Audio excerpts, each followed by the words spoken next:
Krásný, dobrý den, přátelé.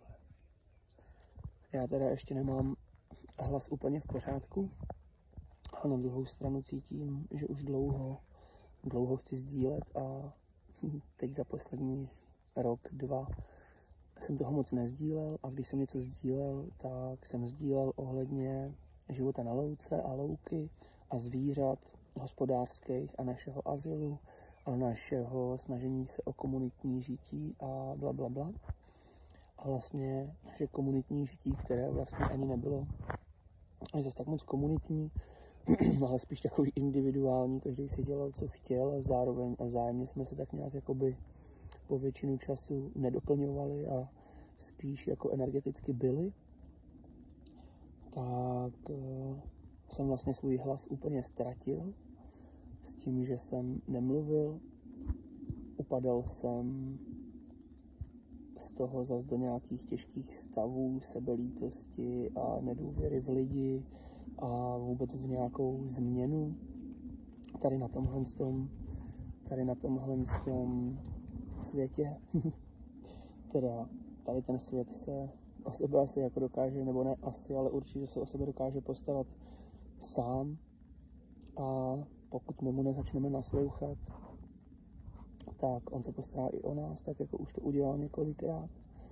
Ale byla by to škoda, kdyby se to muselo zase opakovat, kdyby jsme mu nezačali naslouchat, protože on mluví tak krásnou, přívětivou, milující řečí, jenom přes ten hluk našeho urychleného života lidského, který jsme tady vytvořili, umělého života, tak nějak si začínám věnovat, že to je ta iluze, o který se tady pořád mluví, to za čím se pořád honíme v těch městech a v těch pracích. Tak jsem se rozhodl, že už nebudu mlčet. A touhle formou bych s váma chtěl sdílet vlastně nějaké moje niterní pocity a cítění toho, jak to cítím já, jak to já vnímám a jak to ke mně přichází. Já jsem hodně ovlivněný nějakou nedůvěrou sám v sebe a proto vždycky, co mi přijde, tak nějak si myslím, že se mi to jako zrodilo v hlavě a že možná blázním a že to nikoho nebude zajímat. Takže i proto budu rád, když mi potom napíšete nějakou zpětnou vazbu, jestli vám to dává smysl, jestli to vás probudilo nějaké hezký pocity a takové věci. To už nechám na vás. Vyslechnu si klidně i to, že jsem blázen a různý další věci, jakože nedávno jsem četl nějaký komentář k mému mluvení o tom, že dřív toho pika muselo být asi opravdu hodně. Tak pika hodně nebylo. Vlastně jsem tady z těch drog nevyzkoušel skoro vůbec nic. Dlouhou dobu mě v životě provázela marihuana.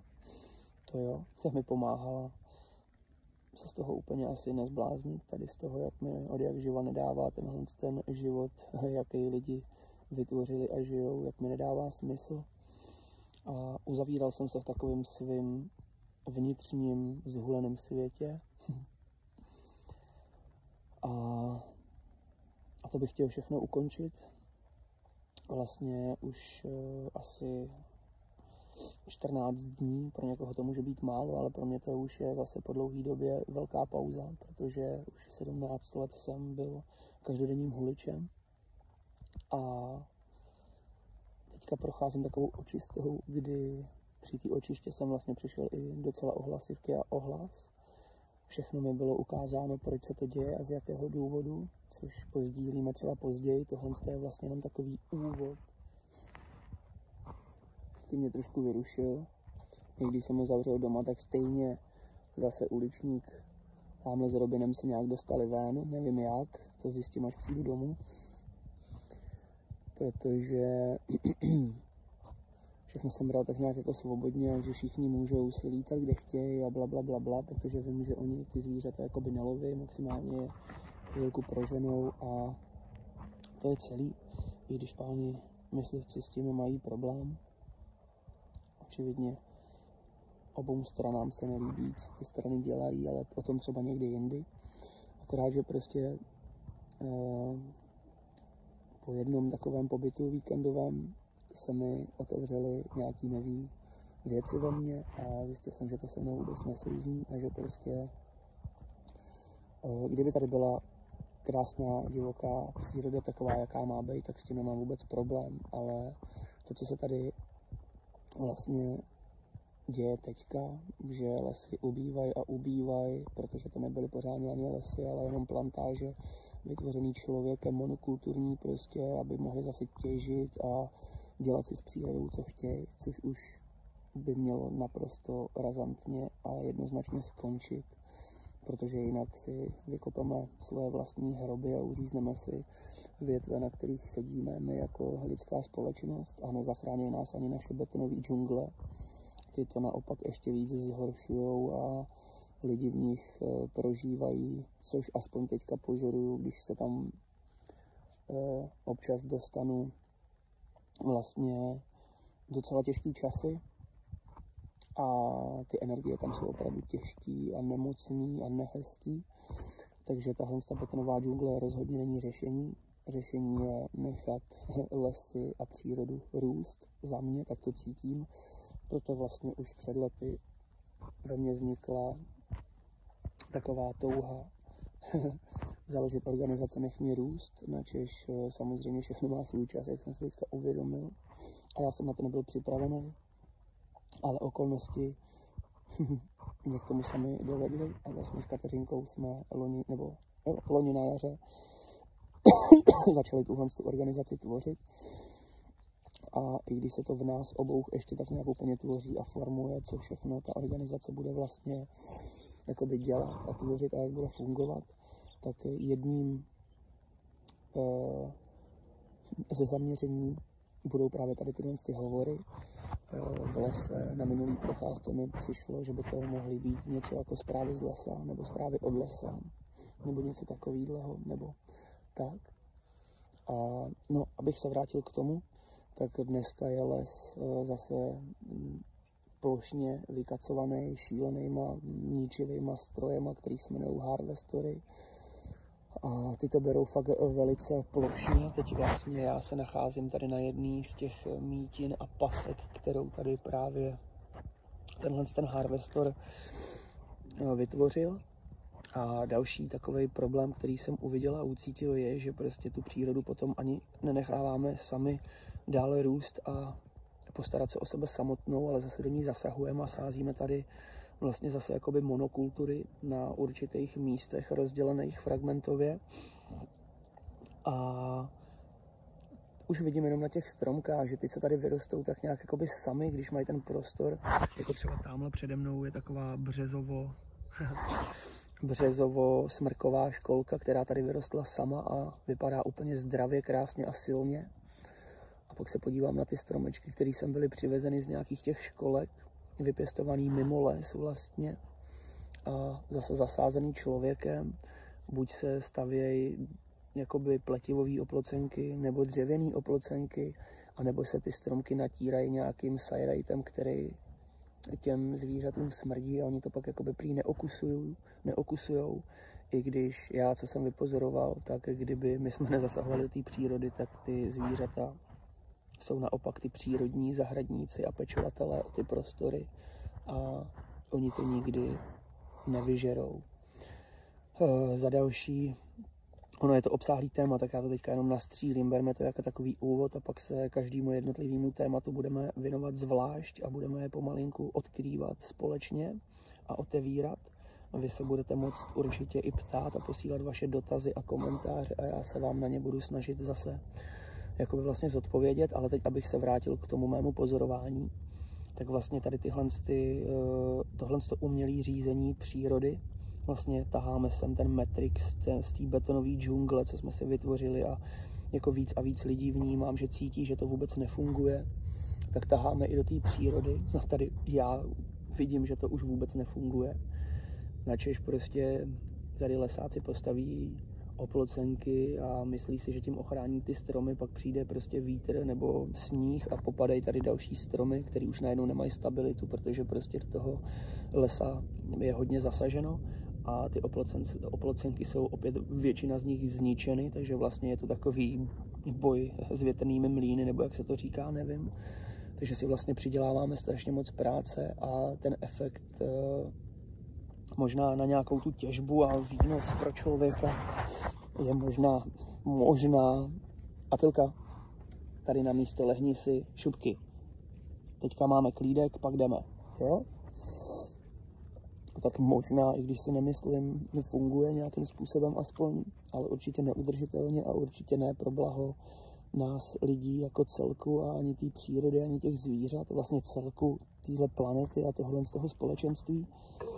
A právě jsem ucítil, že je to problém i v tom, že právě ty zvířata tady nemůžou volně migrovat a pohybovat se po tom lese. A pak právě, když je takhle naši jako psi proženou, tak kdyby tady ty oplocenky, hlavně ty drátěný, nebyly, tak oni si prostě utečou, dokonce si to možná i užijou, že se proběhnou, to jsem tak nějak jakoby vypozoroval, že kolikrát, no to je jedno. A bylo by to naprosto v pořádku. Taky naprosto v pořádku by bylo, kdyby prostě ty predátoři si občas nějakou z těch divokých zvířat prostě ulovili, protože tím se prostě redukuje zase ten počet, ta příroda to má krásně vymyšlený a fungovalo to tady miliony let, než jsme přišli tady s tou naší šílenou urbanizací a najednou si myslíme, že všemu rozumíme a do všeho máme právo zasahovat. A ono je to přímo naopak, my nerozumíme vůbec ničemu, jsme tak naprosto odpojení, že jediné, co by teďka člověk měl dělat, je starat se sám o sebe, každý by měl léčit sám sebe a svůj vlastní rod, aby jsme zase se dostali tady k těm informacím, které tady jsou prostě od pradávna a pocházejí od té naší matky přírody a z celého vesmíru. Tak vlastně jsem vypozoroval, že je problém, že prostě když oni takhle utíkají, tak kolikrát ta drátěná oplocenka ani nemusí být vidět prostě a ty srnky do ní můžou narážet nebo pak se můžou dostat i dovnitř do toho plotu, což se nám stalo třeba i minulý jaro. Já vůbec nevím, jestli jako to bylo zapříčinění prostě nějakýma psama nebo něčím, nebo myslivcem, jak tady střílej prostě pořád ve dne v noci. Hele, zrovna nám tady přišel úplně krásně pan Káně potvrdit a ukázat. A druhej, haha, nevím, jestli to vidíte, ale to je jedno. Tak jsme prostě objevili jednu srnku zaseklou právě v jedný z těch oplocenek, která, i když tam ani psy jako nebyli v tu chvíli, co jsme ji objevili, tak byla prostě úplně vyděšená, zmatená, oddělená od svého stáda a neviděla, co se děje a běhla ze strany na stranu té oplocenky, už celá krvavá prostě a narážela furt do těch stěn a snažila se prostě dostat ven. A ona to nechápe, ona je velice inteligentní, ale tohle pro ní není vůbec přirozený prostě a neví, co s tím má dělat. To je prostě past od člověka zase vytvořená a já vím, že to myslíme dobře a vůbec bych tady nechtěl teďka jakoby nadávat na lidi, co se snaží nějakým způsobem obnovovat a revitalizovat tady tyhle naše monokulturní plantáže. Jenom bych chtěl říct, že bychom se všichni měli pozastavit a nacítit se na tu přírodu a uvědomit si, že možná si přiděláváme moc práce a děláme úplně zvláštní a nesmyslné kroky. A namísto toho, aby jsme byli třeba se svýma rodinama. Já vím, že ten systém, já vím, že to bude znít jako šíleně, ale říkám, k tomu se všemu dostaneme. A vím, že tady jako v dnešní době bojujeme o to, aby jsme měli co jíst, kde pít, jak zaplatit vodu a elektřinu a tyhle věci. Ale už tohle k zamyšlení si myslím, teda aspoň já, protože tohle by podle mě a mýho cítění mělo být tady pro všechny k dispozici bez toho, aniž by musel otročit v nějaký práci a vydělávat od rána do večera těžkou dřinou peníze, aby si pak mohl koupit jídlo dovežený přes půlku světa, který ani vlastně není nějak jako výživný, prostě nás udržuje jenom jako při takovým standardním minimálním zdraví a životě, tak aby jsme právě mohli tomu systému otročit, ale vůbec nám nedává možnost zdravého plnohodnotného života.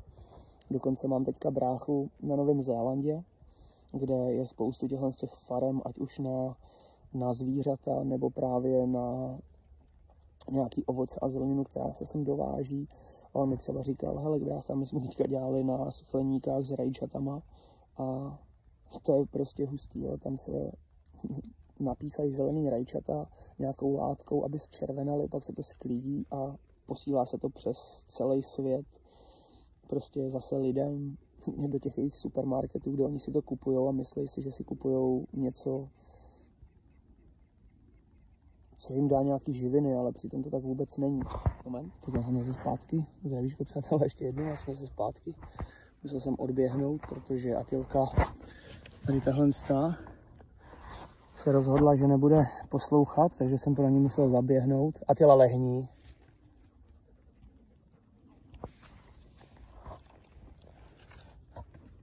A zůstaňte. A my teď už máme takový výcvik teďka, akorát nám to trošku kazí ten Ricky, ale nevadí, to se všechno naučíme a podá se to, musíme být trpěliví. Já tady trošku žmouřím oči, protože proti mě krásně takhle svítí sluníčko, takže tak. Ale nádherně mě nabíjí a ohřívá můj nový kadeřavý sestřih. Okay. No, kde jsem to skončil?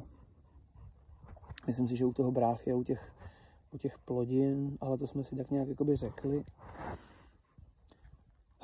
Takže vlastně to asi pro ten úvod je tak nějak jakoby celý. Jenom jsem chtěl ještě říct, vlastně jo, já už vím celý ten celek, aby jsem to teda dokončil, tak vlastně prostě pojďme nechat tu přírodu růst a uvidíme, samozřejmě, že to bude chtít trpělivost, proto lidi, chtěl bych vás ještě teďka vyzvat k tomu, přemýšlejte nad tím, jak být potravinově soběstačný a i když žijete v těch městech, hledat si malé cestičky, já vím, nebude to lehký, protože nějaký ten systém, nebo jak říká jeden úžasný pán, to se nedá říkat ani systém, ale spíš nějaká matějská pouť, úplně šílená. Protože systém je dobrý a důležitý, ale tohle, co se tady děje, to už vůbec se systémem nemá nic společného. To je prostě věc, která funguje hrstce pár lidí, kteří na tom těží a zneužívají jak téhle planety, tak všech bytostí. A v posledních letech mě dostává to, že lidi si mysleli a uvěřili v to, že tohle je svoboda.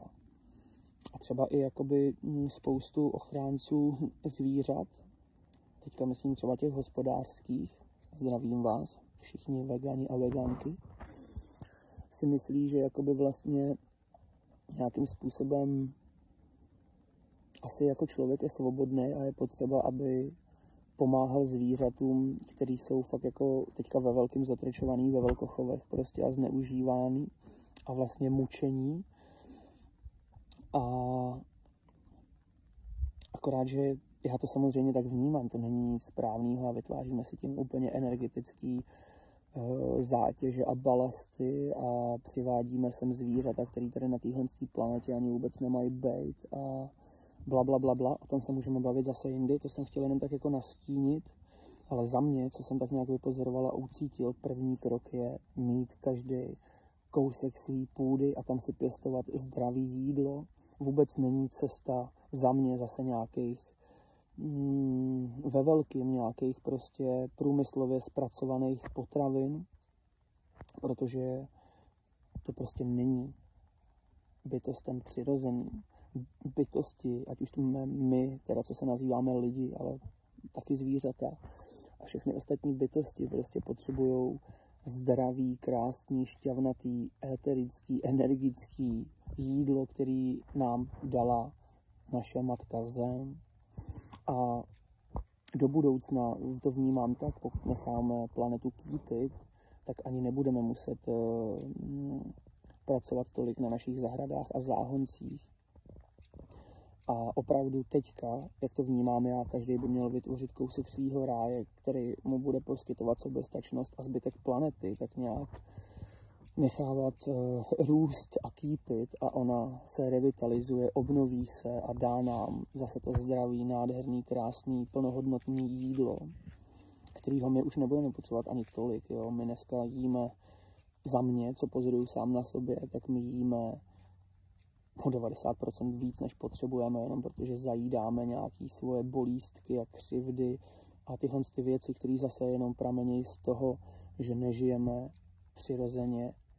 přirozeným životem prostě. Takže přátelé, já si myslím, že tohle je pro začátek všechno. O tomhle všem bych si s váma chtěl víc a detailněji povídat. Já teďka vlastně za pár dní odjíždím po 6 letech na měsíc a kus dát taky čas Tomášovi, protože doteď se věnoval zvířatům a lidem, který s ním tak nějak jako soužili, a vlastně v tuhle zimu pocítil velké vyhoření a zklamání i ze svých blízkých lidí, i sám ze sebe, a vlastně celkově z celého činění, kam vlastně investoval energii a ona se mu vůbec nevracela. Prostě, jo, ty zvířata jsou vděční a umějí jí vrátit, ale taky to stojí tolik energie a času, že ten člověk už pak ani nemá čas, aby za těma zvířatama pořádně zašel a tu energii si od nich vzal zase zpátky, protože oni mu ji chtějí vrátit, protože i když to jsou geneticky upravený a uměle přivedený zvířata sem na tuhle zem, tak určitý napojení jim zůstává mnohem větší než nám lidem a ve spoustě ohledech jsou mnohem moudřejší než my. Takže jakoby oni vědí, že prostě musí vrátit tu energii, ale já jsem fakt vypozoroval sám na sobě to, že prostě je to takovej nesmyslně neudržitelný mamon, že pak člověk ani nemá čas na to, aby si od nich vlastně nechal pomoct a tu lásku a tu energii a to poděkování si od nich vzal zpátky a dobil se. Takže vlastně teďka odjíždím pryč na měsíc a kousek do Chorvatska na jeden takový ostrov, kde si chci věnovat čas sám pro sebe. Samozřejmě tam budu i pracovat a trošku přivydělat zase nějaký penízky, ale hlavně vyčistit hlavu a trošku se nadechnout. Moc se na to těším, i když zároveň je to pro mě taková velká výzva, protože, jak říkám, teďka jsem fungoval trochu úplně jinak, ale ucítil jsem, že to musím celý úplně přehodnotit a předělat, aby to mohlo fungovat a abych se pak mohl vrátit a naplno začít budovat naše místo, naší základnu pro další jakoby rozvoj a vysílání té správné energie, kterou bych chtěl vysílat do tohohle z toho světa, do našeho lidského prostoru a vědomí. Takže určitě i tam bych chtěl s váma skrze tuhle formu nějakým způsobem sdílet a komunikovat a uvidíme, co to přinese. Ještě jsem vám jenom takhle na závěr chtěl říct, že i když je to někdy opravdu těžký, tak mám rád úplně všechny lidi na téhle planetě, protože prostě všichni jsme bratři a sestry, i když jsme na to zapomněli a i když nějací lidi dělají opravdu hodně těžký a zvláštní věci a už je jedno, jestli to jsou blízký lidi nebo politici nebo nevím, prostě lidi, co pracují na jatkách, no prostě to už je jedno, co to je za lidi, jo, ale jsme prostě jenom zapomněli na to, kdo jsme a proč jsme tady na téhle planetě a pojďme si to začít zase postupně společně připomínat. Proto jsem vám chtěl říct, komukoliv do tohle uslyšíte, ale i neuslyšíte, mám vás rád a děkuju vám. A pojďme v tom být spolu a společně. Protože i když je to o individualitě a o jednotlivý jakoby práci každý sám na sobě, tak zároveň ta změna potom může přijít z toho, až se z toho individuálna vyhrabem, tak jenom z té společné spolupráce a z toho, že se tady nebudeme dovnívat, co je správný a nebudeme se rozdělovat na miliardu táborů, jako jsou, který je tady velká spousta, jo.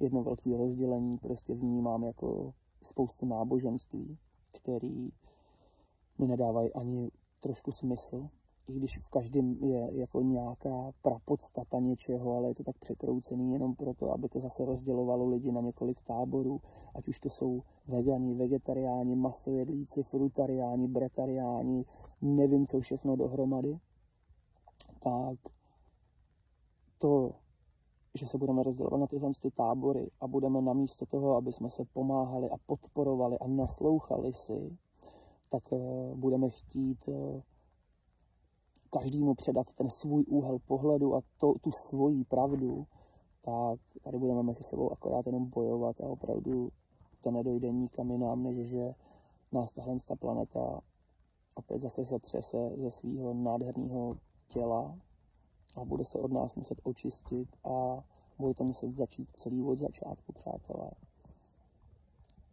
I to je cesta, ale já si myslím, že už bychom mohli dojít do bodu, kdyby jsme neopakovali chyby předchozích civilizací, které byly mnohem vyspělejší a moudřejší než my, mám pocit, protože byly mnohem víc v napojení na tu přírodu, ale zase podle mě my máme mnohem větší výhru v tom, že teď vidíme,